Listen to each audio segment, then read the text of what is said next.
The Lifestyle Show, presented by Selena Mackenzie. It's Wednesday, so it must be culinary corner time now. We're going to be talking about the Ramadan Kitchen, nourishing modern recipes inspired by Muslim home cooking.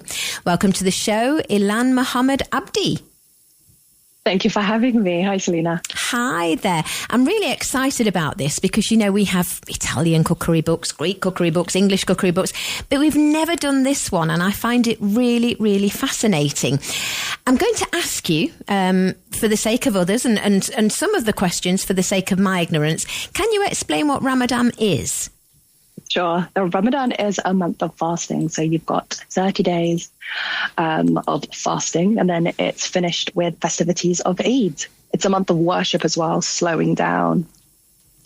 Okay, so the recipes are for after you've done your fasting.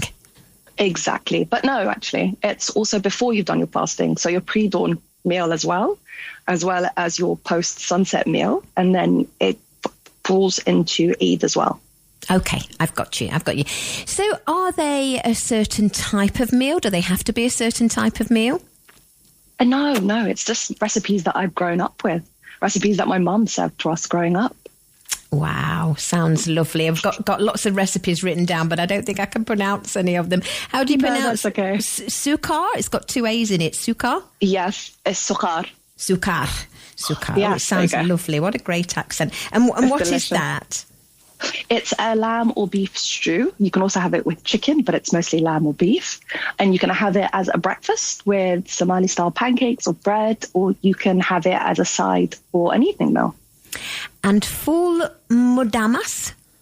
Yes, full mudamas. That's fava beans cooked down with garlic and cumin and tomatoes. And that's actually eaten across loads of different countries, especially the Middle East.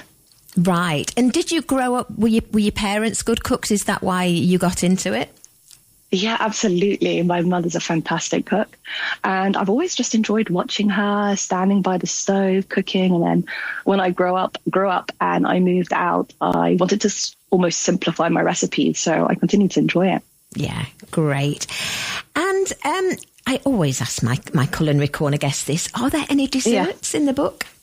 There's a whole chapter on desserts, Yay! which is fantastic. Yeah, it's fantastic. And there's also some in the Eid chapter and some in the suhoor, which is the pre-dawn meal. So it's actually scattered throughout the book. And what would a traditional dessert or sweet be?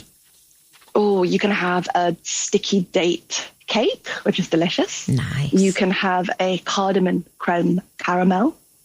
There's a spiced pound cake. There's quite a few different, and there's my favorite would probably be a Somali tres leche, which isn't traditional, but I've almost made it a little bit traditional. I think a lot of people eat it now. And are they difficult to make? Absolutely not. They are all really simple recipes and they're all beginner friendly. I think that's what people know me for, is simplifying recipes. And I feel like I've done that throughout the entire book, which I'm really proud of, actually. Quite right too, and that's half the battle, isn't it? I mean, I'm not in any way a domestic goddess, you know. And I do these culinary. I have these wonderful culinary corner guests, and the fear. It's more the fear. I think, well, I'm going to make a mess. It's not going to come out right. But I think if you make it simple, a simple recipe to follow, then people like me are willing to try. Yeah, absolutely. And when I promise you, every single recipe in this book has been simplified for the most beginner cook. Right. I like the sound of that. What about what we would normally imagine, like stews and curries? Are they in there? They're in there as well. There's different stews, there's different curries, and there's different traditional breads to eat with them. And even those breads are quite complicated. But again, I've simplified those recipes. But you'll find them in the recipe too. Yeah, like flatbreads. Do you do flatbreads? Yes, there's flatbreads. There's one called sabayad, which is very similar to, the closest thing I can describe it to is a paratha. Okay, yeah, I know. Yeah, so that's in the book as well. And apparently drinks are even in there. You've covered all bases. Yes, drinks. There's an avocado smoothie in there with some condensed milk, which is delicious, yeah. You can't go wrong with an avocado. No, you never can. Well, one of the recipes in the book is Baris Somali rice. Can you tell us how to make that? Yeah, so this is actually one of the recipes that got people talking about me because I'd simplified a recipe that wasn't that simple to begin with. And to cook it, what you do is, and this is actually a really good tip for people that find cooking rice really difficult, you parboil your rice separately until it's about half cooked. So it's only going to take about 8 to 10 minutes, and you drain it and you leave it to a side. And then in a different pot, or even the same pot, if you just clean it out, you fry some onions, and you want them to be quite golden brown. You put them to a side, and in that same oil, because it's got all that flavor from those onions that we've just fried, which is absolutely delicious, we create like a little stew.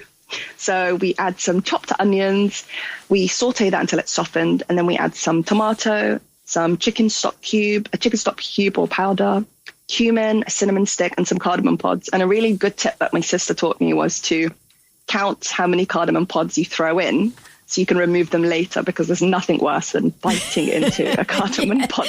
Been there, done that. Exactly. You can also just have ground cardamom if it's easier for you. So you saute that for about 4 to 5 minutes, and then we're going to crush up some coriander and garlic, which is the base of a lot of Somali dishes. We add that into the mixture and we leave it for a couple of minutes. We add a little bit of water, about half a cup of water.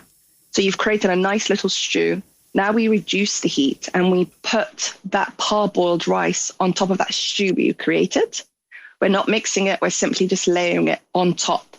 You're going to scatter those fried onions. Another tradition is to add raisins on top as well. And if you like, Somali rice has color to it, which might seem odd, but it shows you've put some love and care into the dish.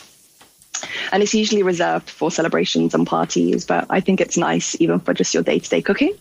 So you can use natural food coloring like turmeric if you want, but you can also just use store-bought. And the natural colors that we use are orange and green or red usually. And then you're just going to cover it, put a lid on it, lower the heat, and you're going to steam that for about 8 to 10 minutes. And that's it. You're going to take the lid off once it's finished, let that steam release, and you're literally good to eat it. It's that simple. Oh, but wow. It looks so fancy.